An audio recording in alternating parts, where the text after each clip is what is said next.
New York man suspected of killing his wife and his son for nearly $1 million in life insurance money. And there's suspicion he was on the verge of doing the same to his current wife. Dan and Nancy will weigh in live on that just ahead. But ABC's Lindsay Davis is here with more on the story first. Good morning, Lindsay. Good morning, Robin. A greedy man with a very cold heart. That's how Carl Carlson's former father-in-law describes him. His first wife, his son, and his horses all died years apart, and police say Carlson collected insurance payouts on all of them. He now faces charges of second-degree murder and insurance fraud.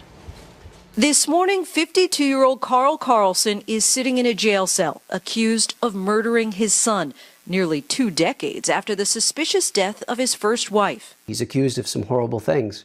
We'll have to see whether or not the courtroom and the court process finds him innocent or guilty. Those horrible things are a series of occurrences that investigators say likely weren't coincidences. First, there was the California house fire in 1991 that claimed the life of his then-wife, Christina. Investigators say he collected a $200,000 life insurance payout. Then there was the 2008 death of his 23-year-old son, Levi, crushed to death when the truck he was working under unexpectedly slipped off its jack. Police say Carlson collected a $700,000 life insurance payout for that. Police say Carlson, who pleaded not guilty, chalks it all up to a string of bad luck. It's extremely unlikely that someone would have that many tragic events a few weeks after they obtain exorbitantly high insurance policies. There was also the fact that he facilitated a handwritten will on the day that Levi died. Thanks to a tip from an unnamed family member, New York and California authorities have now reopened the investigations into the circumstances surrounding both deaths. Cindy Carlson, Carl's soon-to-be ex-wife, was one of investigators' first calls. Her first words were, "Thank God you called." Cindy told police she also had her suspicions, especially after she says she learned he used some of the life insurance payout from his son to take out a life insurance policy on her worth $1.2 million. His first wife's family was also suspicious. For 20 years, I stood in the gap believing that justice would take place, and I never gave up hope, never. Carlson's attorney did not return our calls. The DA prosecuting his first wife's case declined comment. Investigators say in a nearly 10-hour interview, 75 times he denied killing his son, but they say he contradicted himself with inconsistent accounts of just how his son died. His trial begins late next month, George. Okay, Lindsay, let's get more on this now from our legal team, Dan Abrams and Nancy Grace, the host of Nancy Grace on HLN. And Dan, I guess this guy either has really bad luck, or he got away with murder for a long time. Right, and the question is, why did it take so long to catch him, so to speak? I mean, you know, taking out insurance policy here and there and cashing in.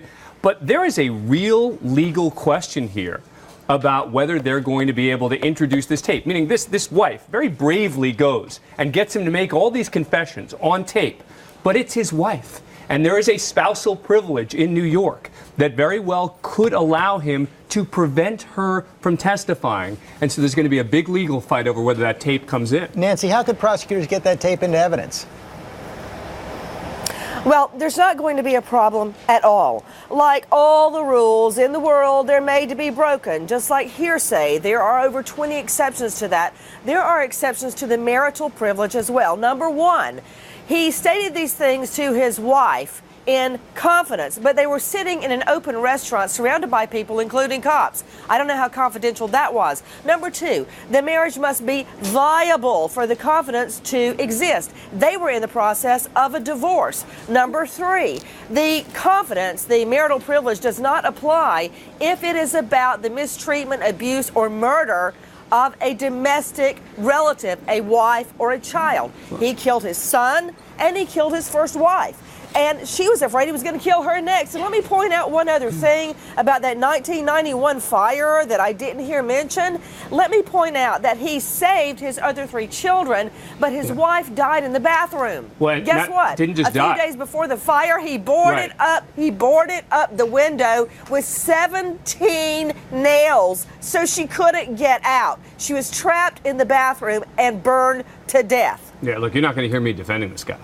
The only question is going to be whether this tape comes in and whether she can testify. And I don't think it's quite as simple as Nancy's laying out, because one of the key factors in deciding does someone get to say spouse can't testify is, was the conversation intended to sort of further the marital bond? And her getting him to come out there and make these comments, she said, what she kept saying to him is, look, this is the only way I can trust you. This is the only way we can make this relationship work. But Nancy's right. With other people around, that's going to be the key argument. And also, does the fact that he's taken out a life insurance policy on her, which could indicate a bad motive, undercut his chances? Well, look, he's in a lot of trouble. I mean, it's not going to change the spousal privilege issue. But he's just, this guy that takes out life insurance policy after life insurance policy after. Can you two please come clean? These were his investments. He would take the money that he got from the other dead people. He even killed his horses. I think they were Belgium draft horses. He would take that money and roll it over into a new insurance policy. And when this last wife, Cindy, finds out that he took the $700,000 he got off his dead son that he dropped a car on and let him lay there in the garage and die, just stood there while he died, he took that money and invested it in a policy on her. Yeah, all right, it was a rollover, like minutes with Sprint. That's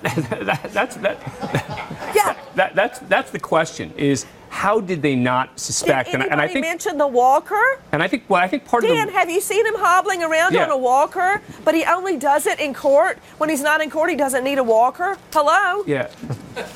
This is, I don't even remember what I was going to say. We just have to quit covering up for the guy. We're out of time anyway. Yeah.